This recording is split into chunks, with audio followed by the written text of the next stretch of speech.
everybody, and welcome back to my channel and to another episode of Endless Journeys. Still basically introducing you to the story of Lottie and her family who journeyed across the ocean on the Titanic, which sank in 1912. So last time we discussed a little bit about the context, and so I really think that it's important to understand exactly where Lottie was coming from and why she narrated her account the way she did. And ultimately, guys, her account, I dug and I dug for months, and I never came up with anything surrounding the account of Lottie and her family's journey across the ocean. I only recently discovered it, and I'm chalking that up to a very great controversy that surrounds her account. And we'll be getting to that eventually. But so last time I did discuss context. So now let's get into the first part of the story where it all began. And so Harvey and Lottie were married in St. Mary and St. Nicholas Church in Leatherhead on the 5th of May, 1903. And so their respective addresses were Church Walk and Hill Street, both in Leatherhead. And so Harvey was also, besides being a church cleric, he was also a warehouse man.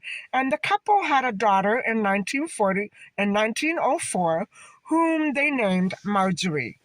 And so later on, the family, the three of them, moved to Bishopstoke, Hampshire, following Reverend Cedric, who did move to a new parish church there, which was called St. Mary's. Harvey continued working for the church, on the council, and as a bell ringer as well. And at the same time, he also ran a grocery store in town. Now, Harvey continued working at the church, and Harvey and his family were very well liked and respected within the Bishopstoke community. And so they do appear on a 1911 census living at 82 Church Road, Bishopstoke, Hampshire. And so Harvey by then was already a grocer and working at the church. And so family friends of theirs who were living in that community left and went to Payette, Idaho, and USA just a few years beforehand, and they made a success at fruit farming.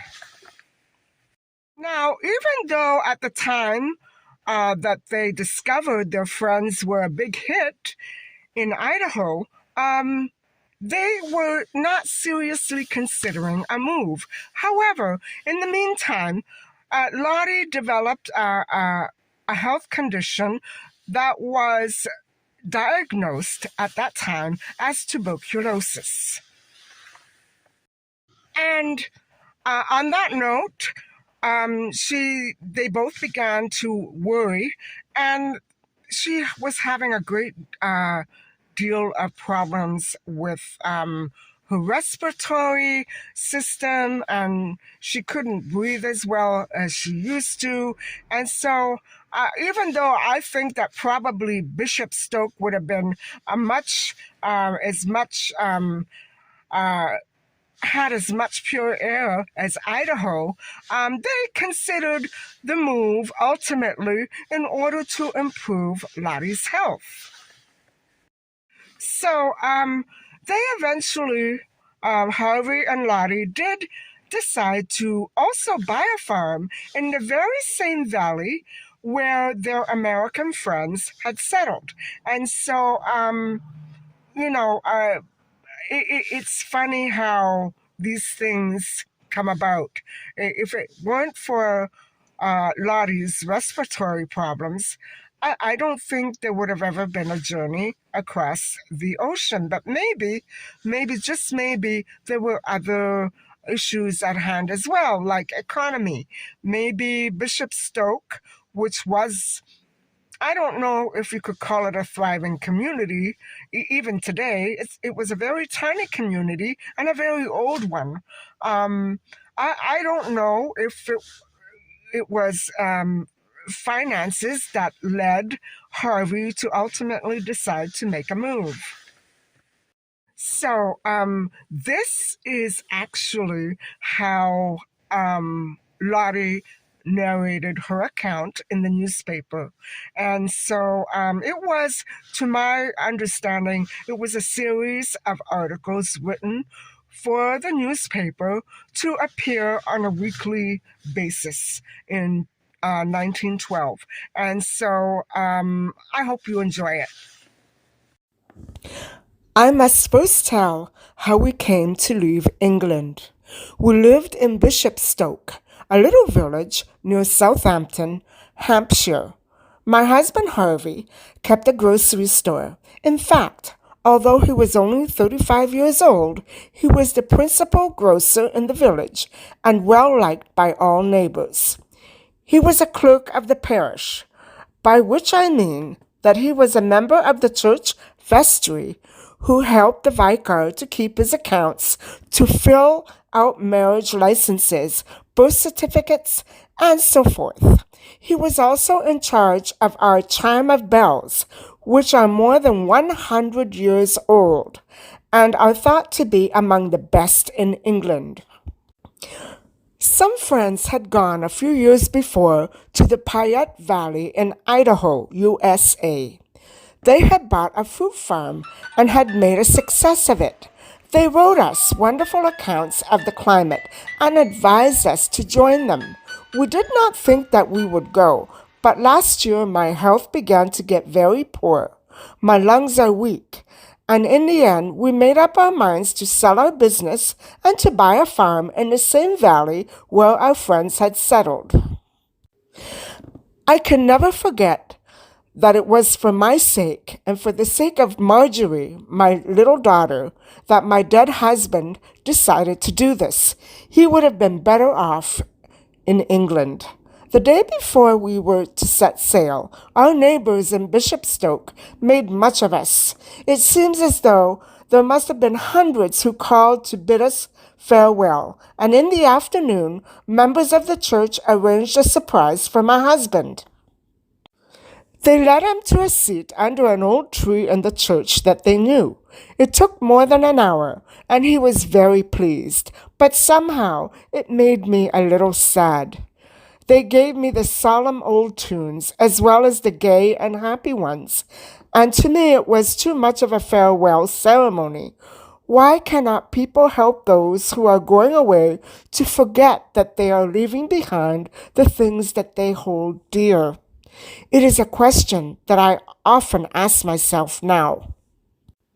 The next morning, we went to Southampton, and there my husband drew from the bank all of his money, including the sum we had received for the sale of our store.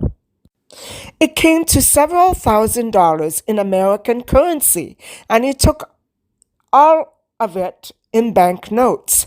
The clerk asked him if he did not want a check instead, but Harvey shook his head and put the notes in his wallet, which he kept to the end of his life in the inside breast pocket of his coat.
like so many other Titanic story accounts, this one in particular leaves so many unanswered questions.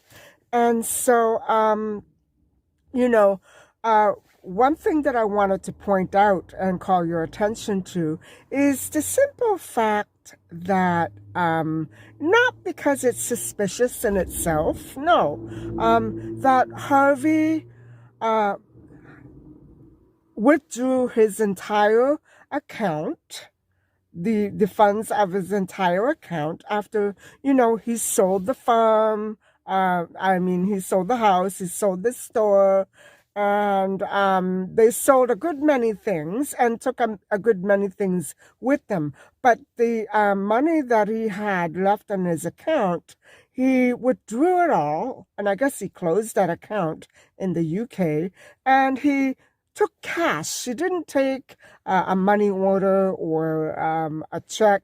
He took cash and he stuffed it all in his, I assume it would have been a rather large breast pocket of his coat. And so the reason why I'm calling your attention to this fact is not because it's strange, but because when the ship sank, and Harvey saw that his wife and daughter would be separated from him, even though they had the same destination in mind, he nothing at all was ever mentioned about the money. He didn't think to say, here's the money, in case we don't meet up in time, at least you have the money.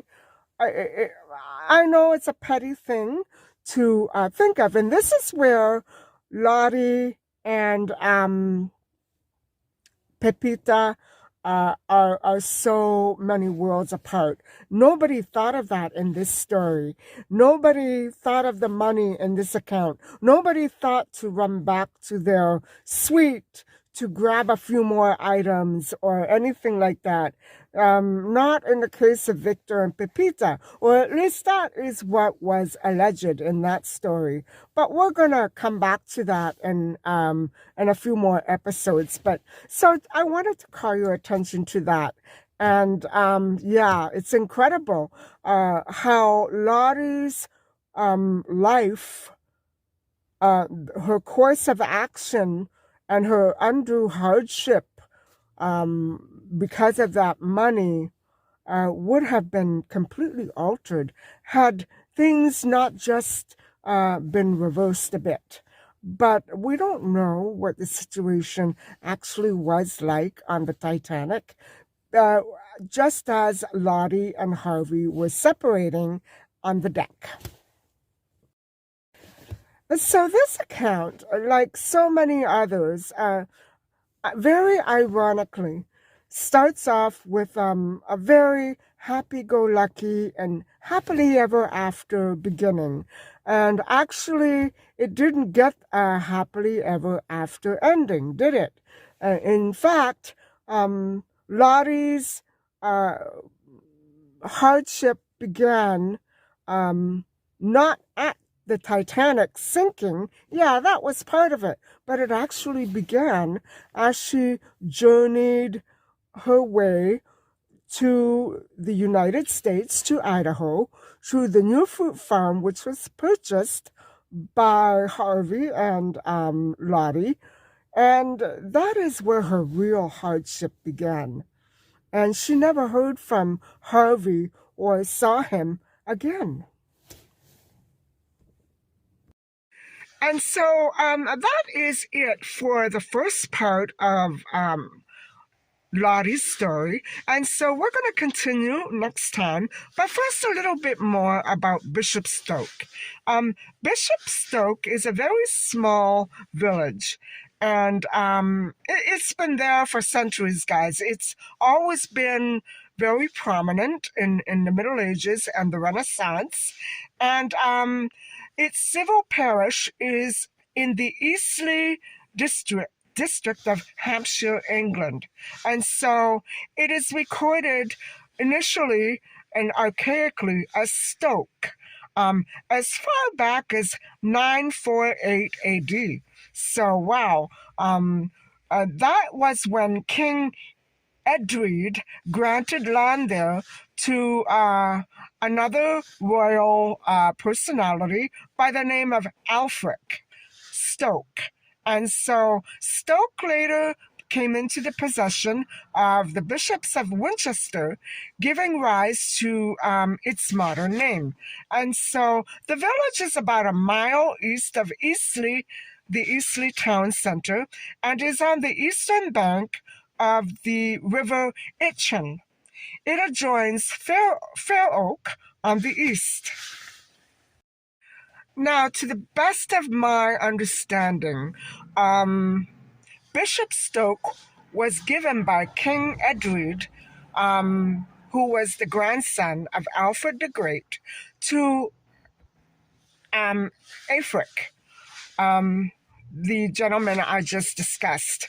And so that's where it all began. Now, guys, this village is actually recorded in the Doomsday Book of 1086. Wow. And so it is quite a tiny population and village. And so I don't know if it probably maybe came with an assortment of its own issues and problems. And there's really not much to this village at all, even today. And the way that I have actually researched it is that King Henry VIII owned the woods, Bishopstoke Woods, around it.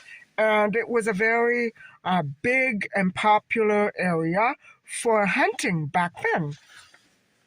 As for its government, even today, it still functions on the three-tier basis of local government that covers Bishopstoke at parish, district, and county level. So this was then a setup that was devised way back in feudal history. And so it stayed like that, guys, as many other districts in England are. It didn't really change much. And so, Bishopstoke, the parish council of Bishopstoke, and the Eastleigh Borough Council and Hampshire Court. I'm sorry about these names. They're all sort of interconnected. And so that might have created issues for people who were impoverished in early 20th century. I don't know. I'm just trying to imagine other reasons why Harvey and his wife Lottie would have wanted to go for a change.